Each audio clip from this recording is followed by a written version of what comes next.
G'day and welcome to the Grow a Small Business Podcast. I'm your host, Troy Truen. Each week, we speak with an owner who has grown a business with 5 to 30 team members to something bigger. Diving into their numbers and unearthing the pain they've experienced, we explore what they did to overcome each barrier and what they would do differently from day one. Let's get into it. Welcome everyone. Today I'm interviewing Dr. Mathias from Pictor. She's based in Auckland, New Zealand. Thanks for your time today. Thank you. Good evening. Let's start with how we know each other. I reached out to you on LinkedIn after seeing your prolific business history and thought you'd be a great guest to have on the cast.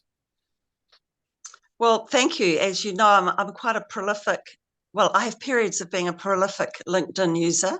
I find it very useful. Yep. Very, very useful.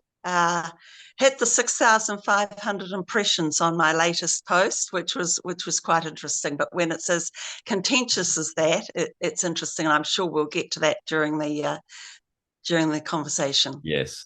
Well, tell our audience a bit about your business, what it does and how it makes money. Yeah. So Pictor started life as an R&D business. And what we actually do is we now manufacture, but we design and develop antibody tests. These are called ELISAs, enzyme-linked immunosorbent assays, for anybody who's in the science world. And we have not only miniaturized them, which is not unique, but our multiplexing platform is unique.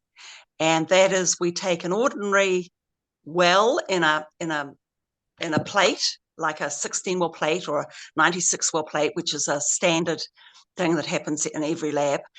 And in that well, we put 25 microdots. And 8 pairs of those dots are reagent, which whole blood serum or saliva will react against. And the dots around the outside, the 9 dots around the outside, are the control dots. So we always know what is happening within that particular sample. That's very unusual, to have your control in the sample. So that's our uniqueness. Most people talk about the tests they make, but we talk about the platform that we've developed, because if you have a 96-well plate, which is quite common in blood testing, and that blood testing could be serum testing, it could be milk testing, it could be saliva testing, and it could be 96 tests for one patient or one cattle beast, or it could be 96 tests of 96 different individuals. So there's quite a lot of option here, and we're just hitting that level of development now, which is good. We do some manufacturing in Auckland, and we also outsource some manufacturing to South Pacific Serum in Timaru, because that's what they do. That's their main business, is actually manufacturing. Great. So they're the quality people. Yeah. And how did you start out? I started out personally as a nurse. So I had quite an illustrious nursing career, and I finished off as the principal nurse at Middlemore Hospital, which is here in South Auckland, the one with the largest ED in the Southern Hemisphere, and quite a challenging hospital, quite a challenging population group. And I had, I guess, 7 years, almost 7 years there as the principal nurse. And of course, in those days, the nurses they did all the operations of the hospital. So you ran the 24 hours of the hospital. We now have managers who do that. And then I went back there quite recently as the chairman of the board. So that was quite nice too. After I left nursing, I stayed in the health system as a general manager for strategic planning for what was then Auckland Healthcare. So that was all of the looking ahead. And I guess that gave me my realization that actually I quite like the distance. I quite like the 50-year mark. And whilst most businesses in the Southern Hemisphere don't think about 50 years, we should be trying to teach people to think in a much longer time frame than we have been before. And then soon after that, in the mid-1990s, I started a company called Birthcare. And Birthcare had been my entrepreneurial project when I did my MBA in the late 1980s, so 85 to 87 were my MBA years. And I'd had this idea that if we were going to get a real change in how things happened in primary maternity services, then we actually had to take it out of the public hospitals and give women an opportunity to birth naturally and to breastfeed. And I guess breastfeeding was the main thing, because that's the major public health issue for both Australia and New Zealand. If everybody breastfed, we wouldn't have half the problems that we have as we go through life. So that was Birthcare. That was very successful for me. Was that the first private one in that sector in New Zealand? Yes, it was. Yes. And in fact, the very first one was Birthcare Huntly, not Birthcare Auckland. And Huntly is a funny little town an hour down the main highway. And that was designated as rural. And in that situation, and I'd say this to anybody who's dealing with the public sector, is we designed the contract, we wrote the service specification, we built the building, we did the whole of it ourselves. And then just really the public sector really sat there, because I knew the public sector very well, of course. The public sector really sat there and just said yes, because and I've used that principle ever since, is give people what they want in the format that they need it. And 9 times out of 10, you will get it designed the way your business needs for it to be. Yeah. So I did have a business partner there after a short while, and he was the finance guy, a very talented finance guy. And we were, when we finally got into our new building and built a new building and all the rest of it, we already had half the cost of that fit out sitting in the bank. Wow. Yeah. And that, yeah, and for a 47-bed maternity hospital, that was quite substantial. Yep. We hadn't taken much ourselves, I might say, but that was just, and that is another principle that I would say to anybody listening to this tonight is money, funds are the key to really making life easier in a small business. Yep. And in that case, you rock up to the bank and say, look, we want to raise $2 million and we've got the other two sitting here. Yep. It was like, well, these people know what they're doing. Yeah. And what was after that? So Birthcare sorry? Yeah, sorry. And then after that? Yeah. So Birthcare, it ran its course. It ran its course for me because I had much bigger ideas of what I wanted to do. And the relationship ran its course too. And I think we should not be afraid of saying, I'm sick of working with you. You're getting on my nerves. Let's do something about this. Yeah. So he bought me out in the end and lasted a short time, and then he sold out. And so we both did very well out of it. And I mean, we're not best mates or anything, but we're certainly on very good terms. And I often recommend him because of his financial skills to other things in the health sector. Yeah. Right. So it ran its course, and I think that's important for people to realize. The next thing then was, at the same time as I was selling Birthcare, I was starting lab tests. So community laboratory services in the northern region were run by one organisation, the incumbents. They weren't doing a very good job, that was number one, and they kept holding the public sector to ransom. I mean, that they took the government to court, to the High Court, 4 times. You know, so it was a very uncomfortable position. And what the commissioners were saying was, we need to have more certainty about the continuation of this service. So I was approached by actually my husband's best friend, who's a histopathologist, and he said, you come and do the operations side and I'll do the professional side. And we set up lab tests. Well, we got the contract. This is quite funny. We got this contract, which was worth $850 million over 8 years. But we had to build a laboratory. We needed $35 million to build the laboratory. Both of us had done quite well out of our earlier businesses, but we didn't have that 35 million. So we had to get into bed with HealthScope, big Australian public company. And I would say to any of your listeners, if you are a small business owner, if you have the entrepreneurial spirit, do not even think, don't contemplate that you're going to deal with a large public company. And if you're a New Zealander, especially if they're Australians.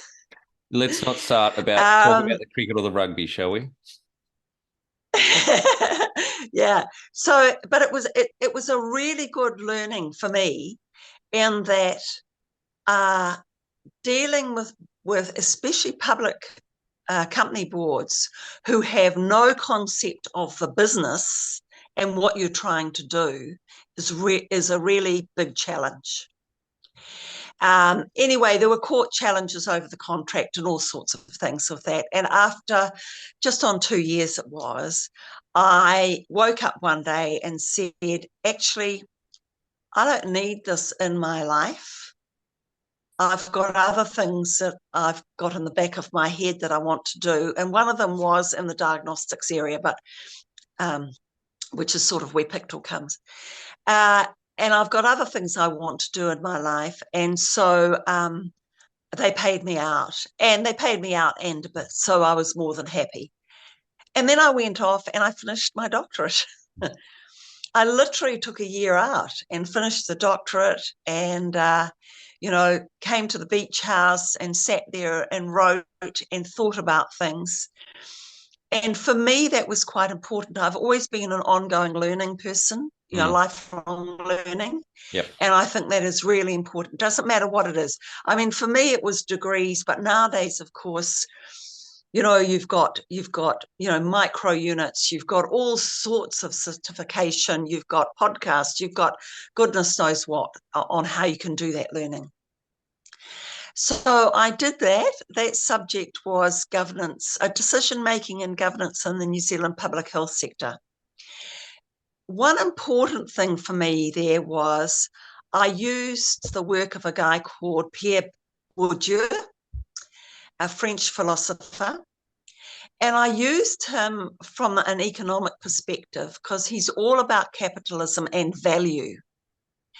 And when you work in the area that I work in, which is largely, there's always an interface with public money, that it's really important to understand, and I suppose this is right for any business, what the value of certain things are. What's the value of your people? What's the value of your IP? What's the value of your company secrets? And actually having a really good understanding of all of that. Of course, Pierre Bourdieu just built on the work of Marx. And I still give a lecture every year at one of the universities here on Marx as the greatest capitalist that was ever. And people sort of look at me as though I'm mad. But of course, that's what he was doing. He was just saying labour has value. Yep. Also, out of that work, there are a couple of other things about being fair to the people you employ. about always paying a couple of percent above the market rate, always paying the increases to your wages and salaries before anybody else. So in Birthcare, we always paid 6 months before the nurses, the midwives and the public sector went to negotiation. We would have already set that level. And that was for two reasons. And we do it in Pictor too. But it's for two reasons. One reason is you want to keep the good staff, obviously.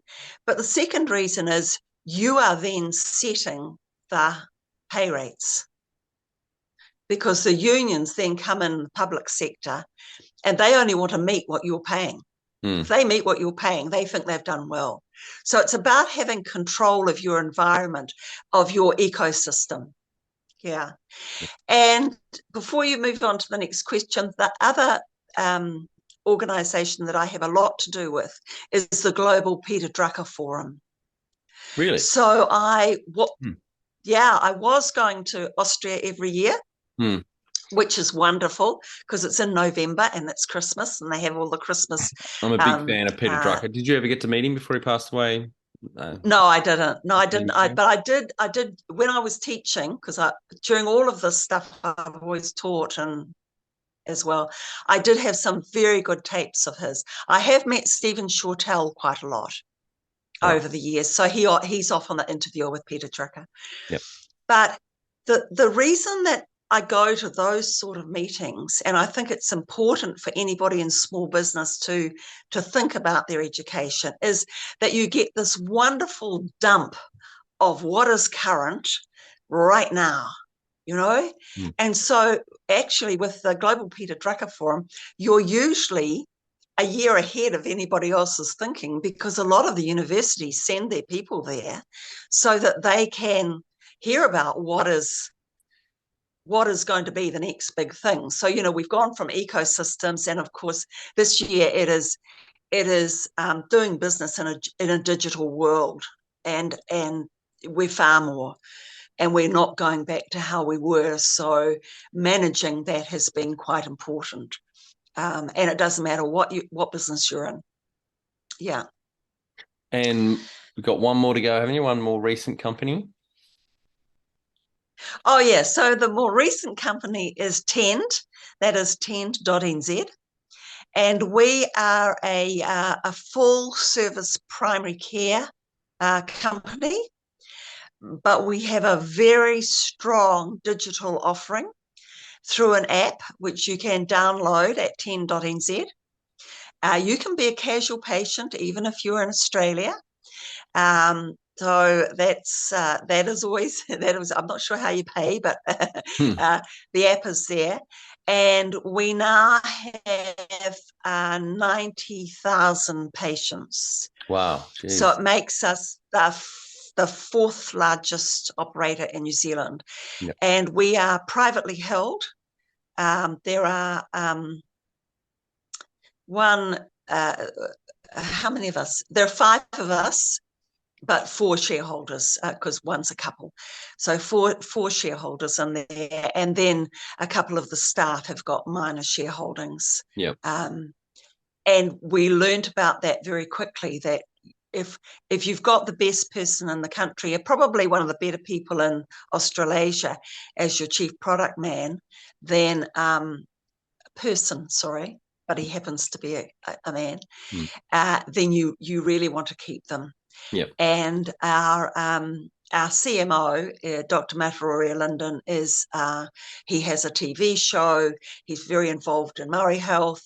He's he's a lot of things, and big intellects. I keep having to tell our co-CEOs that they need to learn how to manage people with these huge intellects, and you get that a lot in digital services. Yeah, you know, people who just think so differently, and it's just wonderful. I get so excited about it. Before we move what we have. Sorry, before we move back onto Pictor, how many team members, out of interest, are at Tend at the moment, full-time equivalents? Well, there were 120 people at the Christmas party last night. Right. Yep. Okay. And we have just finished our second year of operation. Oh, that's amazing growth. Yeah, so we did the first year of operation. It was just us and a small product team, and I would go in and pretend to be a patient, and we were doing all of that sort of lovely entrepreneurial stuff where you're really participating in the development of it all. But we're into a much bigger offering now, and we have full contracts with the public sector. The public sector love us because we just go out there and do it. One of the different things, again, to what I'm going to talk about with Pictor is we are well funded in Tend. And that makes such a huge difference to the development of a small business into something which we hope will be a large business in New Zealand, but for Australasia will be a really big offer. Yep. Yeah. All right, we might swing our focus back to Pictor then. Have you got any key numbers you can share to illustrate the growth of the business over the 13 years? Yeah, well, when I first joined Pictor, I rocked up to the founders, who are an Indian couple who had come via the Bay Area, San Francisco, and they had worked heavily into that whole entrepreneurial thing, but come to New Zealand for lifestyle reasons. And he also got a good job here. So they had been working on this about a year, and I rocked up there, and the science was in its early stages. There were the two founders, and there was a scientist and a technologist. A technician. So it's one of each. And then there was me. So I was funding and HR, and I was media and communications, and I was everything. And that's the sort of role I don't mind, to be honest. And they were scientists. They were no good at that stuff. Absolutely no good at that stuff. Yeah. But it did take me back to, one memory of Birthcare all those years ago, where I'm sitting there at night doing the payroll, and I have to go in and assist with a birth and deal with getting the baby to the breast. Then I have to go to the kitchen, prepare the breakfast, and finally, sort of at 8 o'clock in the morning, I get back to the payroll. Wow. It was like that. And that's sort of, so I think that when you're in small business, you have to understand that as much as I'm going to say you need your specialists, and don't try and do everything yourself, but there will be times when having been very flexible with the skills that you've got actually matters. Yes. And it does. And in Pictor in the beginning, it did. So there were 5 of us there. And it was like that for the first year, and I funded most of that first year. We had funding that came in from the public sector funding sources. So we have an organisation here in New Zealand called Callaghan, and it's had a couple of iterations before that, but they were still quite small amounts. Over that first year, we were burning some salaries. We were burning $6,000 or $7,000 a month. That was basically it, and I wasn't being paid. Now we are burning $700,000 a month. Wow. And that's in 13 years. And we have some revenue.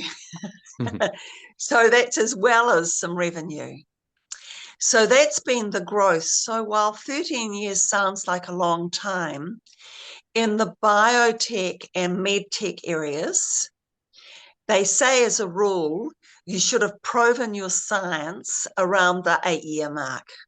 If you haven't proven your science around by then you should stop taking people's money and go back to your day job.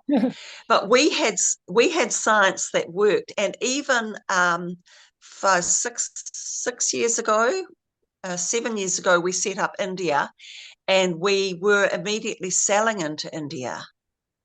We had 3 tests going into India, very rudimentary. So these are what we call semi-quantitative tests. One is called a torch test, which your mother would have had when she was pregnant with you. That's toxoplasmosis, rubella, cytomegalovirus, and 2 of the herpes. And that is still the test used in developing countries to identify pregnancies at risk. And then we had a hepatitis test for hepatitis A, B, and then we had C and E, and we had to take C and E off the market. They're very different diseases, and they weren't fitting together. And we had what we call an ENA test, which is a test that actually identifies whether you've got an autoimmune disease or not. And that test was done because 2% of Indians, because they're Caucasian, have autoimmune diseases, at the same rate as Australia. Wow. Actually, Australia and New Zealand, we have slightly higher rates of autoimmune diseases. And we think that's something to do with the climate, but India certainly has them. Yep. So we were there for, as I say, about 6 years ago. And about 3 years ago, we built a new laboratory. And we can actually do some rudimentary manufacturing there. And I'd like to be doing much more, but we're now in the United States, and that's a completely different ballgame. Yep. Yeah. So with Pictor, there was started with 4 full-time equivalents 13 years ago. How many full-time equivalents would there be now? Well, I had a little look, and I said it were 40, currently 42. Yep, great. That's amazing growth. 42. Yep. Yes. And that's a few more heads, because some of our women in particular, they are spread across New Zealand and India, and a couple in the US. We also have a director in the UK, somebody with extensive experience in the Bay Area. And we have a director in North Carolina, between North Carolina and Florida, because she's a laboratory specialist for the US. Yep. And we certainly need her and her contacts, which is fantastic. Yeah. Right. When was the moment you felt like you had succeeded? Well, funnily enough, it's quite recently. And that is, we've had the first reimbursements from the US Medicare system. And I mean, that's the goal for anybody developing laboratory tests. So we have what we call, we don't have an FDA approval for the tests, for the platform separately. We have what we call lab developed tests. So, and that's another protocol that the US runs that we don't run in Australasia.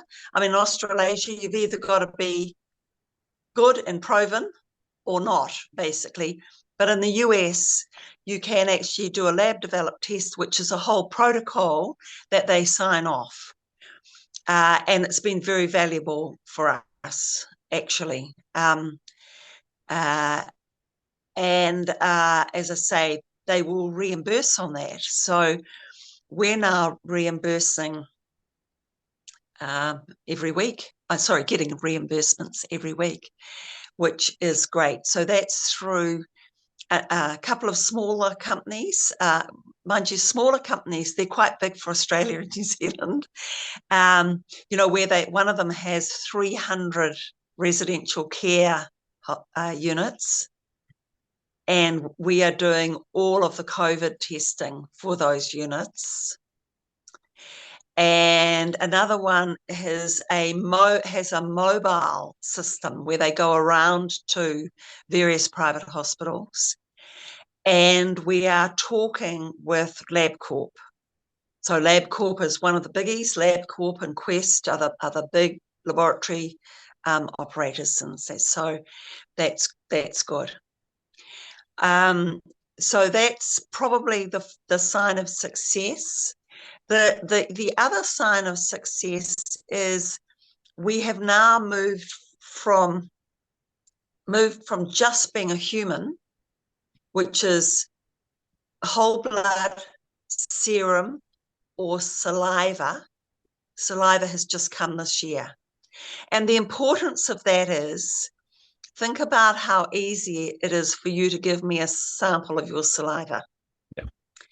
And even though I only want a drop of your blood, I've still got to prick you or venipuncture you or something to get blood and then spin it down.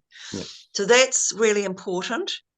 From running laboratories in the public sector, I know that about half the cost of any diagnostic test is in the collection system. You know, having somebody sitting in the little lab out at Dandenong or wherever they, oh no, it's the big lab at Dandenong, Clayton, but sitting out in a little 2-chair unit, and you've got 2 girls standing there and they're taking blood all day. That whole infrastructure costs money. Whereas if I can get you to courier you something to spit in, you put it in, put it back in the thing and give it to the same courier, costs just go. So really important.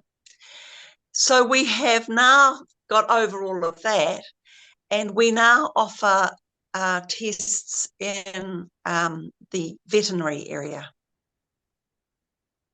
So along with the University of Melbourne, we've developed a Mycoplasma bovis test, which, as you probably don't know, but it's a disease that really has hit New Zealand recently and is very prevalent in Australia. We have Johne's disease test, which is everywhere in the world, literally.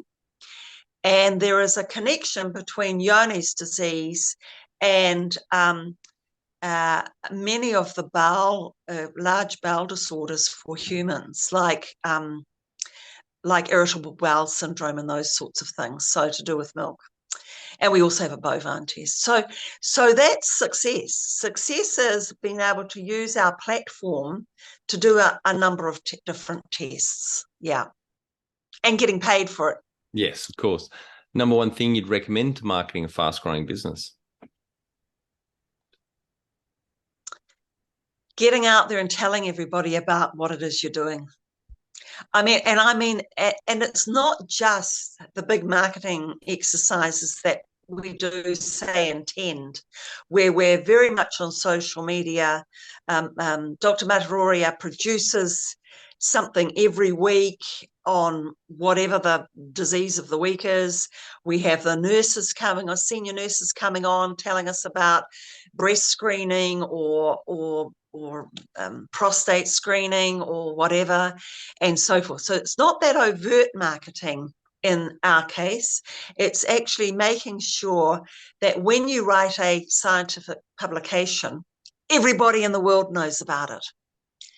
And I guess one of the roles that I've taken is I've still on LinkedIn, I pick up those publications and I try and explain to the great unwashed what the impact of this actually is. And we're hoping that one of the big organizations will start to notice us. And of course, they are starting to notice us now because of our impact in the United States and being able to do, 96 COVID tests in literally an hour. Wow. And that people can spit into. So for elderly, spitting into something is really important. For babies, we've got a relationship with a company called Tasso, Tasso, and it's a thing you put on your arm and it sucks out peripheral blood. So you don't need to have an expert phlebotomist to get those little drops of blood out of a baby. I could teach you how to do that very, very easily. So I guess that's the other thing with marketing, is you're going to have that backward and forward integration into a number of other areas. Yeah. How was the business funded, Pictor? Oh, well, it was difficulty. So originally I arrived and basically bailed them out. Yeah. And that lasted about 2 years. And then we had to, and we supplemented with research grants and then public money from what is now the Callaghan organisation and New Zealand Trade and Enterprise and those sorts of organisations. Yeah. I have to say we are now on a Series G funding round. Yep. But we're now valued at, $60 million. So, and I'm saying that off the top of my head because the one before this one was 50 million and we've now got saliva. So that's got to be 60 million. Yeah. So a lot of Yes. dilution. Yeah. So a lot of dilution. And that is an issue for shareholders. Dilution. I keep saying to them, don't panic. Every time we take in more funding, we go up another step in terms of our value. Yep. And so although you might be your 2% or whatever it is, so I'll just go back. What I say to shareholders is, don't panic too much about the dilution. Yes, it looks terrible. But every time we go for a funding round, we go up a huge step in terms of the value because of what we're able to do in terms of both the R&D, but also we've now got a full manufacturing plant going. So, and when I say going, it is going a long day. It's going from 7 a.m. till 9 p.m. I'd like it to go to 24 hours, but scientists aren't used to working 24 hours a day as nurses are, I guess. Yeah. So that's how we funded. We've had a couple of big funders in the last 3 years. They're both on our board. One of them is Marco Bogierski, the other one is Danny Chan, and they're quite used to understanding the risks around putting in, considerable amounts of money. Yep. And what you need to see out of it. So we're far stricter on what our KPIs are, and we're far stricter on what our timelines are. Than in the early days when we were sort of not as organized in what our product actually looks like. Now we really know what our product is, and the product is the platform. It's not individual tests. So that's how the funding happened. And of course, now we have a little bit of revenue, but certainly not enough to cover our burn rate, which is 700 grand a month. Wow. I thought I used to stress hawk over payroll. I wouldn't want to be hawking over that one. No, but I have to say in that first 2 years, my credit card came out at the end of it. And, a lot of small business owners have said that that their debt, their personal debt was considerable. But I don't advise people doing that. If your idea is not good enough and you are not good enough to sell your idea early in the development of it, which our founders weren't, and they left. They left about 4 years ago, suddenly. Yeah. So that was the other crisis in the business. And for 24 hours, there was me. Literally. Well, I had staff and everything. Well, that I had staff. Yeah, that goes into the next question, I think. Can you outline the most stressful point in your small business growth journey so our audience can learn from it? Yes, and so the most stressful part was the founders up and left, like literally walked into the room. Actually, they didn't even walk into the room. They sent a message. And one of them was seriously ill. He had a major breakdown that his failure had, because he couldn't do the business side of it. And we fought with that the whole time. And so for 24 hours, I was literally on my own, but knew a couple of people and said, come. And I think we had funding for about 3 months. Somebody knew somebody who could be a temporary CEO, and he's still the person who's there, basically as an interim CEO, because we need something different to take us to a liquidation event. he's still there, and he actually came out of the dairy industry, so he wasn't even a human health person, but good enough to be able to understand the entrepreneurial small business journey. Yep.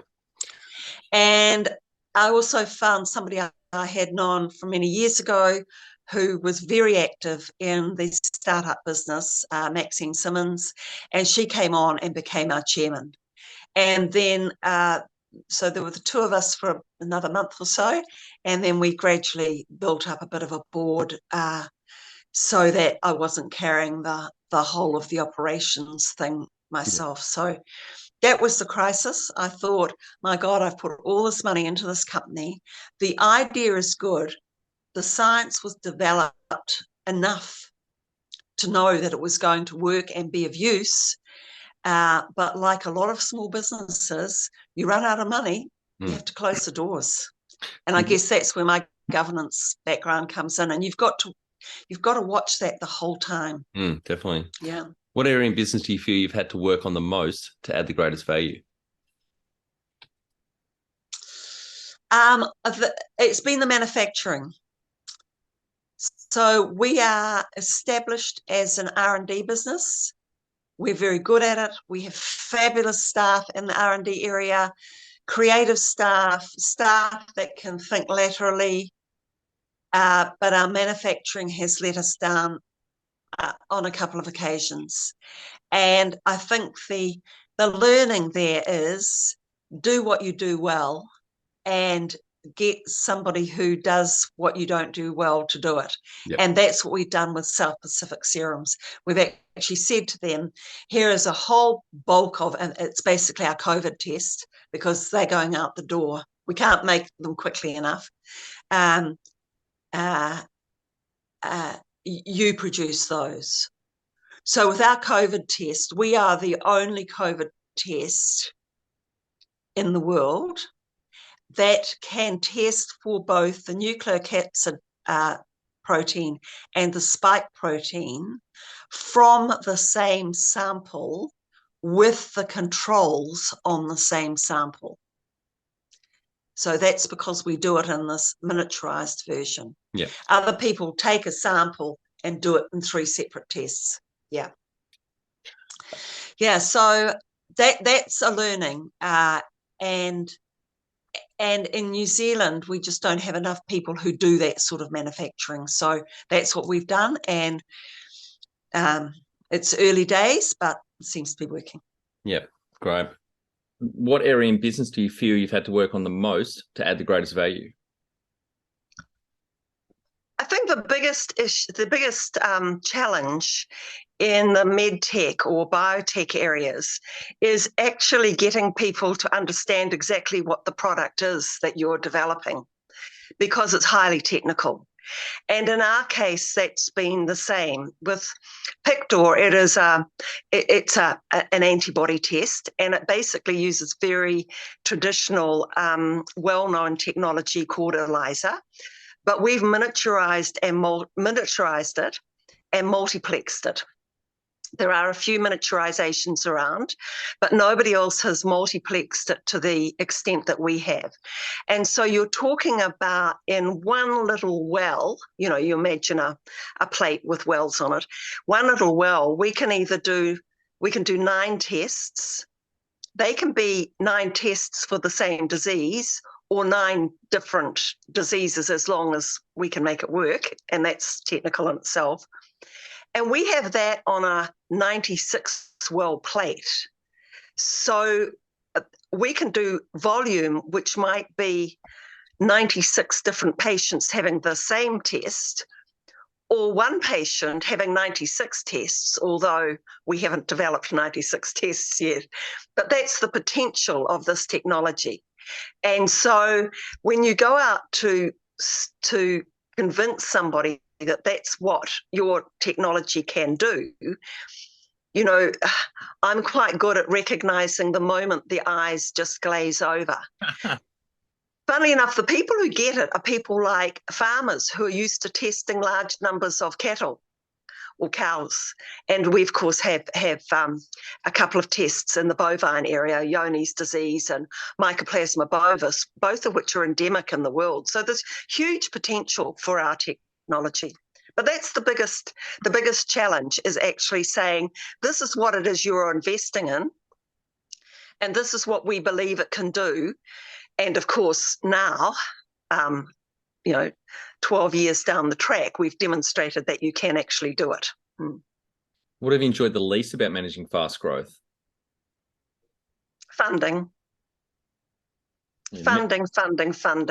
Yeah, it's funny because it's got the word fun. It's got the word fun in it, but it's not that much fun. It ain't fun. It ain't fun. And of course, we're looking at, we're on a Series G now. That's how long it's taken us. But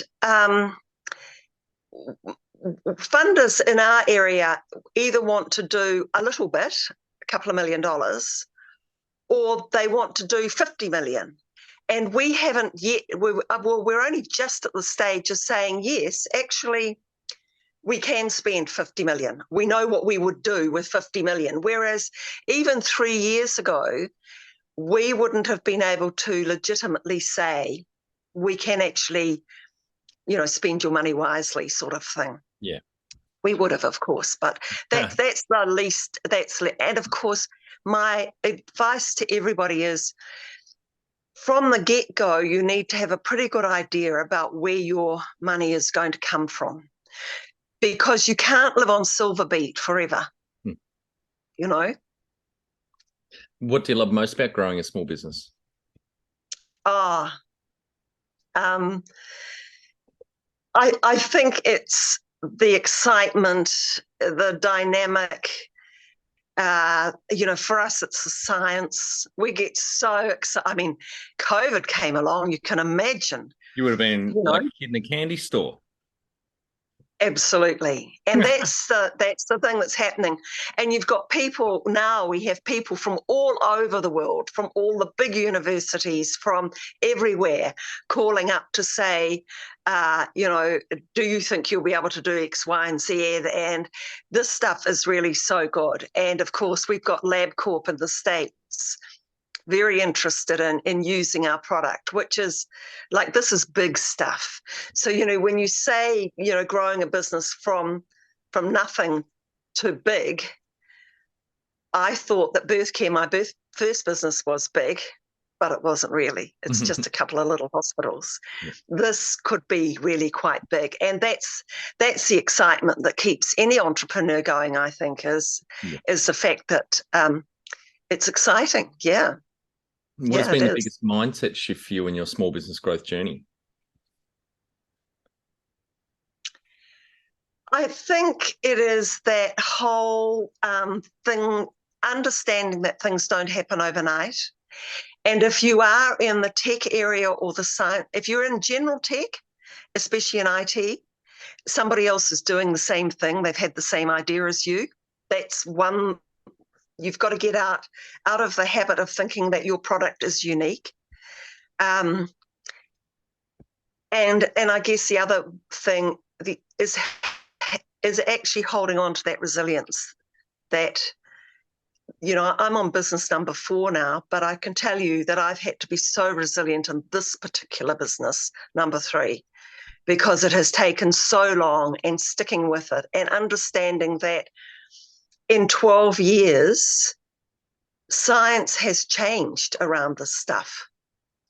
Everything from the machines that we use, the IT that is available, just simple software that wasn't available 12 years ago. Printing machines, we print with microdots. Those sort of arrayers weren't available 12 years ago. In fact, we worked with a German company who have really styled their latest product around what we do. And that's really exciting. Yeah. But that's the mind shift, is actually not being set in your ways. I'd have to say our founders couldn't get past that original mindset. Yeah. Which is hard. The number one habit you think a small business owner needs to develop and maintain? I think having process and and method to your business. Really making sure that before you start each day, don't just start working on the new idea.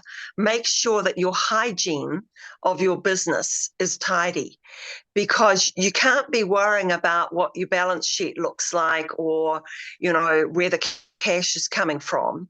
You can't be creative under those circumstances. So I think that it's that whole business hygiene stuff. And if you're not the person to do it, get somebody else to do it. And I don't mean the low down the way. Find somebody who actually understands, growing a business. And if you're an entrepreneur, understand how to do, that CFO function of raising money and what it looks like, and how to style your balance sheet so that when you come to sell the business, the value is in the right place. And that hygiene also means that once you start selling, making sure that your financials are always ready for a business that could be on the market, because you never know when somebody's going to walk in the door. And this has happened to me twice, that somebody's walked in the door when I least expected it. And luckily, I had learnt from the early days that I needed to know what my EBITDA was all the time. Yeah. Because most people who are buying a business take a multiplier and say, I think your business is worth X. They don't actually go out and do valuation, because valuations very rarely tell you what the value of your business. Yeah, because they don't measure potential or anything like that. No, so you've just got to be ready. Yeah, it's one of the most common ways to value a business is the last 3 years average EBITDA, and then use a multiplier on that, anywhere between 1 and 10 if it's an unlisted company, 1 if it's too reliant on the founder or founders, and then if it's got strong corporate governance, good board, mature business, good team, systems, processes, you can get up to the 7, 8, 9, even 10 times multiplier. Yeah. And hopefully there's a uniqueness factor in there. With this particular business, we'll have that extra point because it is something that is unique. But obviously we won't be selling based on an EBITDA, although we have got revenue. Yeah. Want to become the best manager you can be? Check out our Kick-Ass Manager course at growasmallbusiness.com. Do the course and add your fellow managers for no extra cost. Join the 30%. 70% of people quit their job because of their manager. Perfect question for you. You've had 3 businesses, a lot of people in those businesses. Can you talk to how you've added people to the team, some wins, mistakes, and advice for those listening?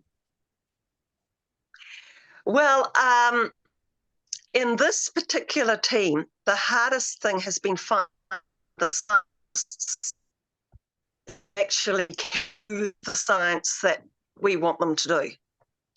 So that's been really hard. And we've at one stage added a very talented guy, but he was based in Germany, and there were lots of promises about coming out to New Zealand, and he was of Indian origin, and it's usually not an issue. Indians love coming to New Zealand, especially if they're cricket fans. This part of the world is exciting for them. No, don't start me on the cricket at the moment.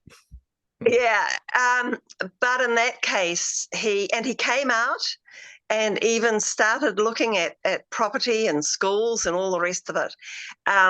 But his wife never had any intention of coming to New Zealand.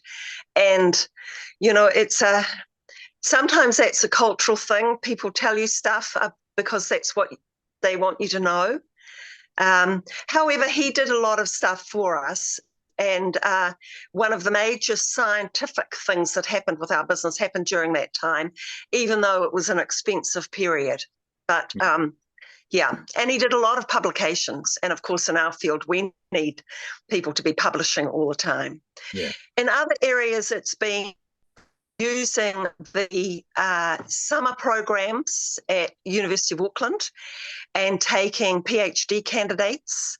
And we have 2 people who've been with us right from when they first started their PhD through to graduating, doing their postdocs and so forth. So it's been terribly important for us to have that link into the general academic scientific community as well. That's partly how we do our branding, you know, and other small businesses say to me, oh, but, you know, why are you wasting your time doing that? But that is part of branding, the marketing, and it's part of how we sell the ideas. Yeah. What are some things you recommend to building a sustainable and kick-ass culture to help with the growth? Oh, that has been such a challenge with scientists, I tell you. So what we've done in the last year is really change the business from an R&D business to a manufacturing business. And so there's a lot of detail and specificity around manufacturing in the diagnostics area. And that's taken time, but I think we're there. But we've done very simple things like, especially now that we're selling product, you know, if you go into the IT business, you know, we've got the bell. Whenever there's a major sale, the bell gets rung. And you can see these scientists who come out of universities wondering what on earth we're doing. But gradually, that very simple act has managed to turn them from being, I won't say boring scientists, but they don't have a lot of emotion, you know, around the sale, whereas the salespeople have the, and that has helped. And it's just that bell. It's, you know, it's an oldie, but it's a goodie, and it is starting to work, which is important, because we're now, this year, we have to be about sales. We have to actually be showing the big laboratories, the big potential purchasers, that this product can actually sell and will be a game changer in many laboratories. Tell our audience how you've handled balance. Okay, my balance. Well, I can tell you with this company, it's been a lot easier because I haven't had a couple of children living at home and the other two coming in and out as they gradually got themselves married off. So this time it's relatively easy. I've always managed a portfolio of responsibilities, because obviously this company hasn't paid me ever. So I've had to have other income. And it's just about getting my husband on board. And yeah, he's flexible enough to be able to cope with my needing the balance. I live in a beautiful part of the world. My daily walk is on a beach with the dog. And mostly there is no one else on that beach. So that's a big part of my balance. I read extensively, and not just scientific stuff, but of course with COVID, we had the View Medis and the Mayo Clinic stuff coming down the line. You could read as much as you wanted to read. I always managed to have a novel on the go. Just finished my brother's first novel, actually. Oh, nice. Which is about the meat trading business. He was a meat trader, and it's about meat trading. Oh, cool. And it details the business very, very clearly. So, yeah, I balance. Might have to have him on the podcast. Oh, yeah, because he's had two businesses that have been substantial. Yep. Yeah. So getting balance. I cook. I enjoy the kitchen. I enjoy that, taking that hour out every day to think about the meal. I love it too. I find it very relaxing, cathartic. It's just, love to cook. Yeah, I just wish it didn't get eaten so quickly. Inhaled. But, yeah, and actually that is, and this is going to sound funny to listeners, but I can tell when my balance is getting out of kilter by the food that I cook. Yep.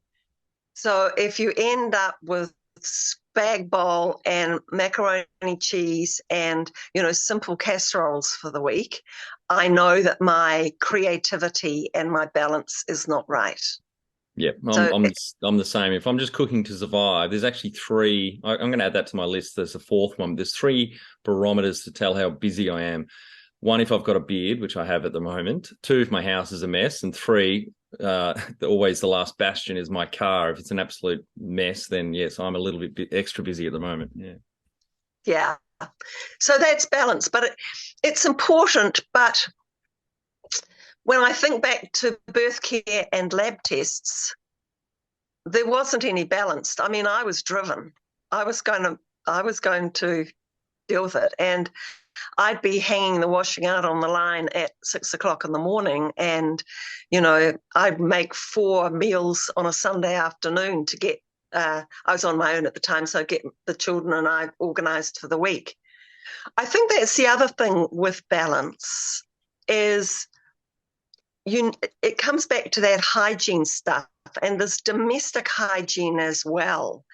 And if you are organised for the week, like the house is clean, the sports gear for all those kids' events is all ready, the school uniforms are done, the et cetera, then you can afford to stick that away in a compartment and get on with the creative stuff and building the business and all of that sort of thing. That you're not forever worrying about, somebody not having their footy boots at school or whatever. Now, next question is, how much professional development have you invested in yourself? Obviously, you would have done a lot on the scientific or the technical front, but what about professional development more on a business or management side? Yeah, so obviously I did my doctorate very late. I didn't start until I was 52. So very late. And I've sort of done a major degree every year, every decade. That's sort of the thing that I have. I'm not suggesting that people need to go out and do major degrees, but I just happen to have that academic side of things.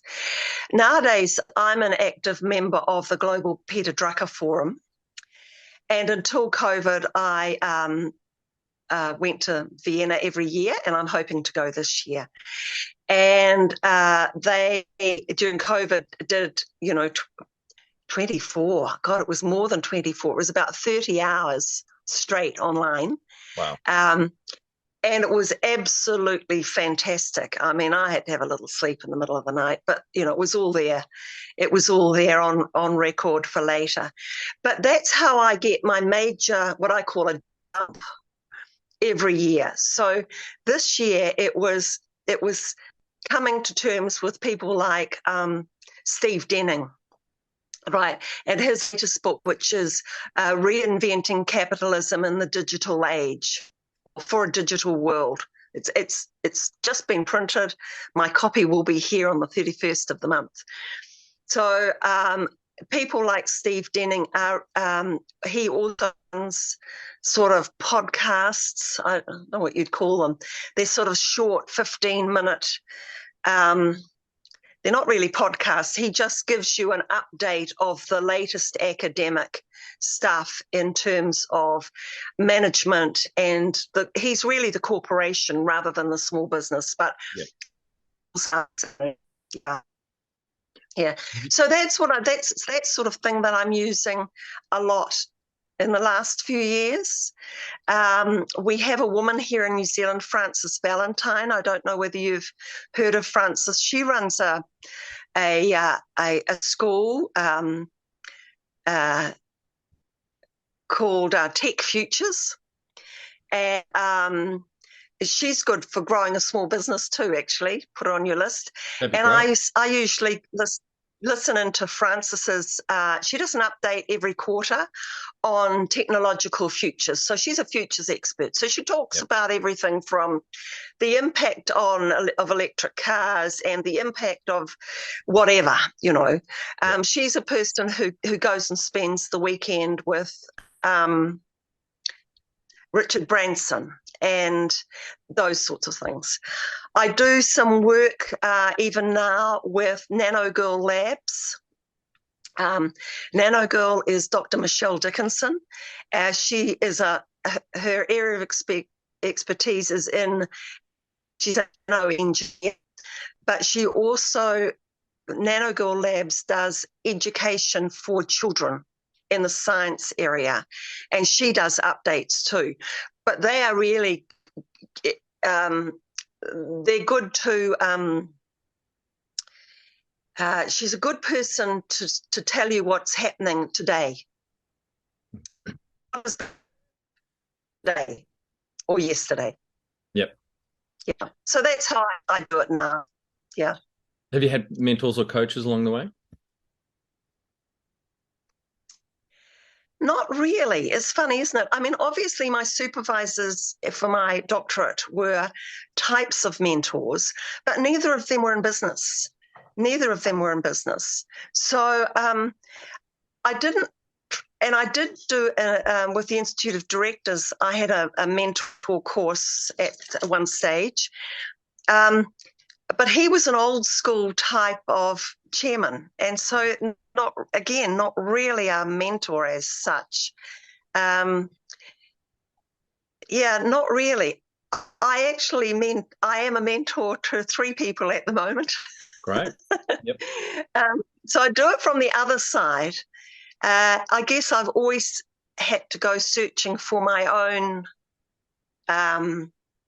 guidance. Yep. And I think some small business people think that there's always going to be somebody there to mentor them, to critique what they're doing, to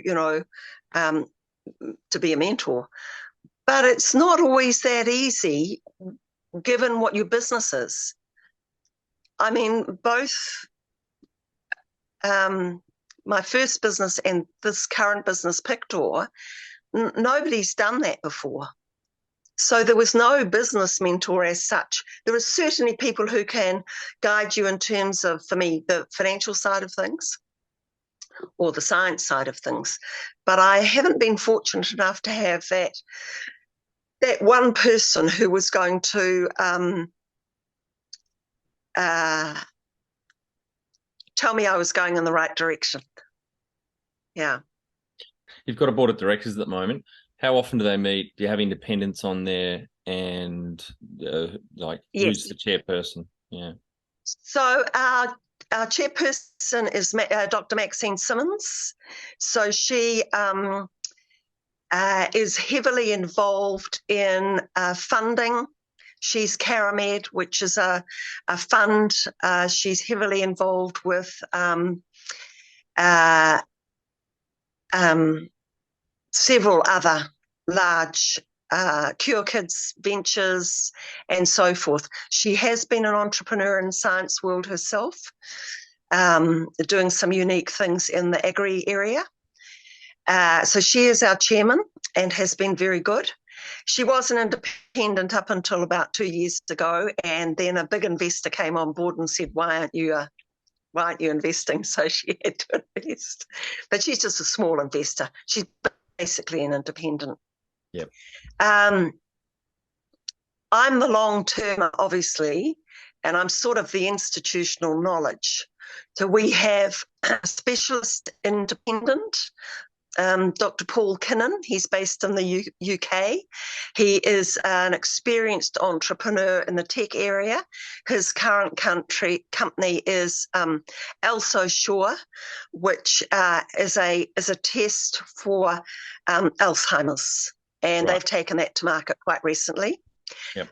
We have 2 of our big funders on the board, but they are both not health people. That's Danny Chan, who's a very experienced investor in New Zealand, and Marco Bogiewski, who was formerly the chairman of Morrison, and he's still the chairman of Morrison & Co., but he was the chief executive of in-vitro, which you may have heard of. Yep. A very large investor. And we have an independent who Champak Mehta. He is actually has a medical degree originally, but then never practiced medicine. He was an army officer. He has worked extensively for Fonterra, and he worked for Fonterra in India. And we have him because of some of his Indian experience, because a business in India. Yeah. So that's our board. So we're a bit different, I guess. So Champak's independent, and Maxine is almost independent. Yeah. You're one of the few that we've had on that has exited a business. Do you have any advice for the audience thinking about exiting? Yes, I do. Be ready. And I'll say it again.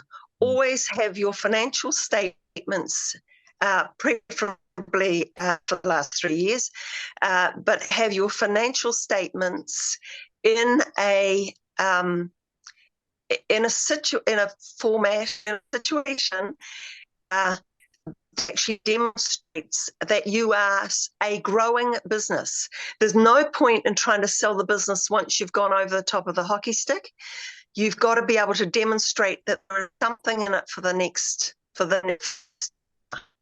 and hygiene stuff has to be tidy, really tidy. Yeah. Because the people who buy the business isn't usually the guy that's putting up the money. The people who buy the business are his advisors from a legal and a financial perspective. Yeah. So that's my main bit of advice. Yeah. Yeah. Right. The other thing you have to do to get ready, and this is the advice that I wish somebody had given me, and that is be prepared for the grief that comes with selling your baby. Yeah. It great takes advice. you a lot. Absolutely. Be prepared for that grief. If necessary, find somebody to go to, and we have a woman here in profession to go to and have a couple of sessions with them just to get you on that road to releasing that which has been all-consuming for so long. Yep, great advice. Right, one of our final 5 questions. What do you think is the hardest thing in growing a small business? Funding. Favorite business book which has helped you the most? Or probably Porter, you know, the Porter's 5 Forces. Yeah, and you know, reinventing healthcare in America. Yeah. Clayton Christensen was another one for the health people there, but I'm now moving to people like Steve Denning, who are more in general business. Yeah. Yeah, Porter's 5 Forces. That's a great book. I read that 10 years ago. Any great podcasts or online learning tools you use for your own professional development? Not really. I've really followed the Global Peter Drucker Forum for the last 4 or 5 years, and they have a lot of online stuff now. They've got a very long history, big back catalogue. I mean, I probably should have said Drucker. You know, I've got every Drucker book, and believe it or not, from the time I was teaching Drucker to now, 20 years, the principles are still the same. It's amazing. I'm a big fan of Drucker. For the audience, he coined a lot of our terms we use, like knowledge worker. There's a lot of management terms he coined, but he was advising Alfred P. Sloan from General Motors, Henry Ford, all in the 1940s, all these big American companies. He only died 8 or 9, 10 years ago. Absolute genius thinker, in his craft for 70 years. And a lot of the books he's written, the 40s, 50s, and even 60s, are still very relevant today. So let me ask it this way. What's your favorite Drucker book? Is it The Effective Executive or something else?